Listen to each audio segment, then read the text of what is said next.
covering the entire Piedmont Triad and everywhere you are.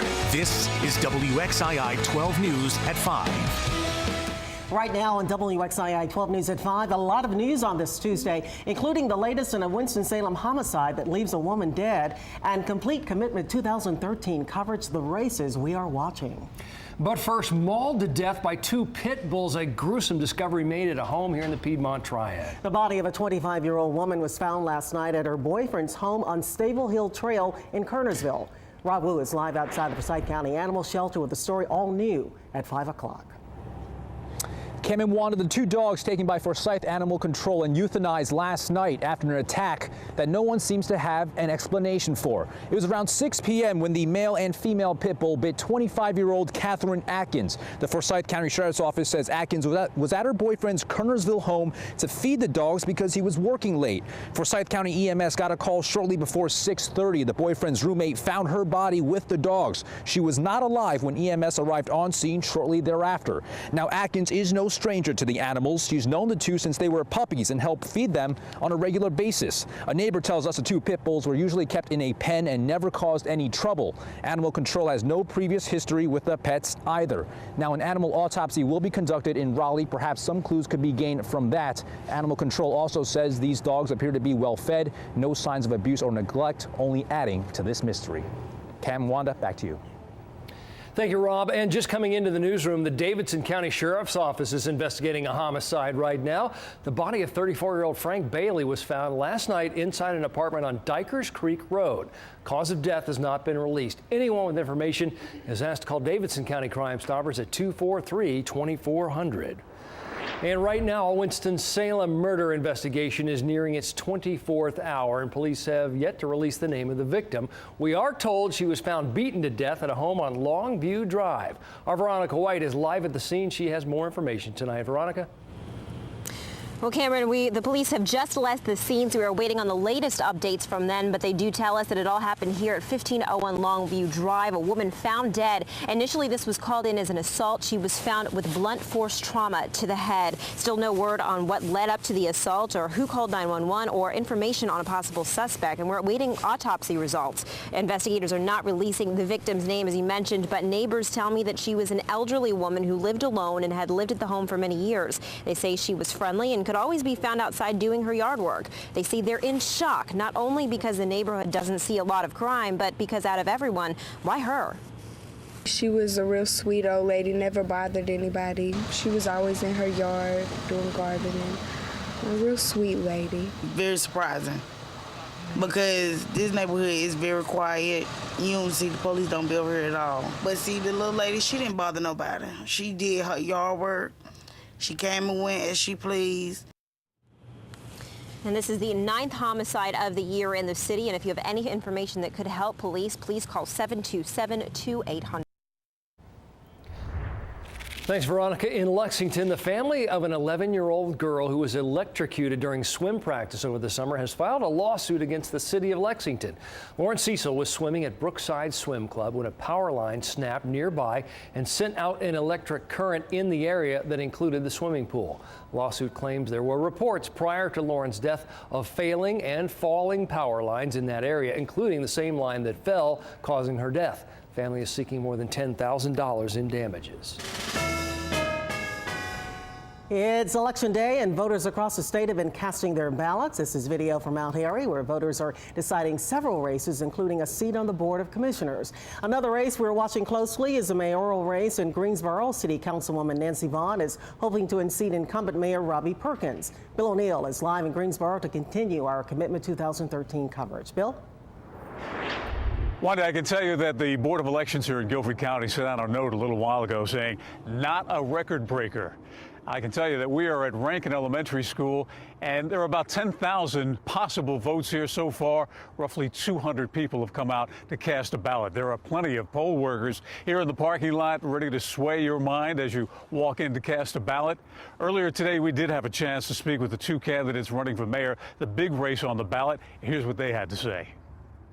I'm cautiously optimistic of the outcome. It's cold, but people are still coming out, and we've got some strong poll workers, and I think it's a good day in Greensboro. Well, it's a great day. I got up early this morning and did my workout, and now voted, and getting ready to go get some breakfast, and we're going to work all day long until the polls close. I don't think you have to be a Republican to work with Republicans. Greensboro's got momentum, and we don't need to change mayors when we've got this kind of momentum in our city. And if you haven't already done so, you still have time. The polls are open until 7:30 this evening. I'm Bill O'Neill in Greensboro. Back to you, Wanda. Thanks a lot, Bill. Another race we are watching closely, the race for governor in Virginia. Both candidates, Democrat Terry McAuliffe and Republican Ken Cuccinelli, voted early in their precincts. A Quinnipiac University poll conducted over the past week and released yesterday shows McAuliffe leading Cuccinelli by 6 points, 46% to 40%.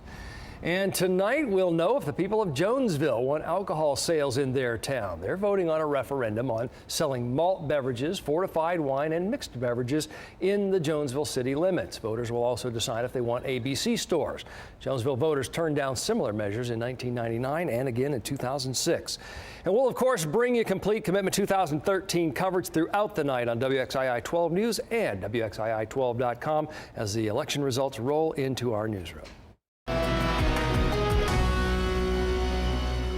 Hey, take a look out there today. We started off very cold at the polls in the 30s. We were 35, Winston-Salem 34 in Greensboro. Afternoon temperatures also below normal with highs in the mid-50s. Let's have a look out there right now over Winston-Salem where we have gray skies, but we do not have any wet weather. No rain, at least at this time. We do have some wet weather in the forecast. Now take a look at the numbers across the area where you are. 54 in Reedsville and Danbury, 54 in North Wilkesboro, Mount Airy right now checking it at 57. If you are going to be heading out to the polls this evening, we will be dry. Chilly evening though with temperatures dropping through the low 50s. We do have a slight rain chance after the polls close tonight. A little bit of drizzle as well as some fog setting up for tomorrow morning's commute. We'll have more on that coming up. Well, the numbers don't look good, but state educators are telling parents not to panic. That's ahead of some test results you'll be getting later this week that may not shed the best light on your child's academic achievements. Margaret Johnson is live in Surry County for us tonight to explain. Margaret? Well, good evening to you. We're at East Surry High School in Pilot Mountain, and tonight we are learning that the state already knows that student test scores statewide will be lower than what parents might be expecting. In some cases, they'll be drastically lower.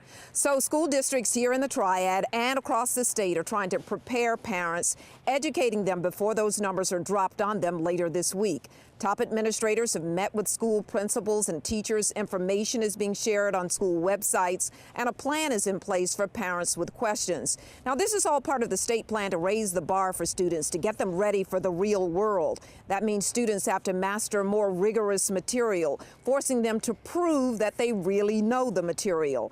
Last year, they took those Common Core exams for the first time, and those are the results that may throw some parents for a loop on Thursday. Now, here in Surry County, they expect their scores to be higher than the state. Superintendent Dr. Travis Reeves compares these results to broccoli and pomegranate, totally different. He says parents should not lose focus of that. An assessment is a snapshot, one single day on one given test. And I think it's important that what happens the other 179 days are not forgotten when we talk to parents. You have to think about any time standards are raised significantly, there's going to be a time period where that adjustments have to be made. Again, the state is releasing those results on Thursday. Your child's individual scores may come with their report card. Back to you. Thanks a lot, Margaret. A homeowner fought back after two men broke into his home, and tonight authorities say the pair are behind bars. 20-year-old Justin James and 20-year-old Tashawn Richardson, both of Martinsville, Virginia, are accused of breaking into a home on Anglin Mill Road on October 25th. Sheriff's office says a homeowner was awakened by his dog. Armed with a shotgun, he confronted the intruders. They both suffered serious injuries, but are out of the hospital and in custody tonight. Still no arrests in the shooting that injured a North Carolina A&T student over homecoming weekend. Divine Eatman is out of the hospital tonight. The school was on lockdown for about an hour Saturday after that shooting on Bluford Circle. Sheriff's deputies in Alexander County have made an arrest in a weekend stabbing. 46-year-old Edward Maddox is accused of stabbing 30-year-old Timothy McDuffie early Sunday morning at a home on McDuffie Court. The victim was airlifted to Carolina's Medical Center in Charlotte. Maddox is charged with assault with a deadly weapon. Winston-Salem police have released a photo of a man wanted in a morning bank robbery. This is the man police say robbed the First Community Bank on Jonestown Road just before 10 o'clock this morning. We're told the robber did get away with cash. No one was hurt. It's a scary thing every day. Food allergies and kids. I'm Nicole Duker, and coming up, I'll introduce you to two moms who are taking their own precautions to make sure their little ones are safe. To an outsider, it looks like your typical learning establishment, but ahead at 5:30, we'll take you inside a school in the Piedmont, giving parents and children dealing with the challenges of a common disorder new hope for the future. You're watching WXII 12 News at 5.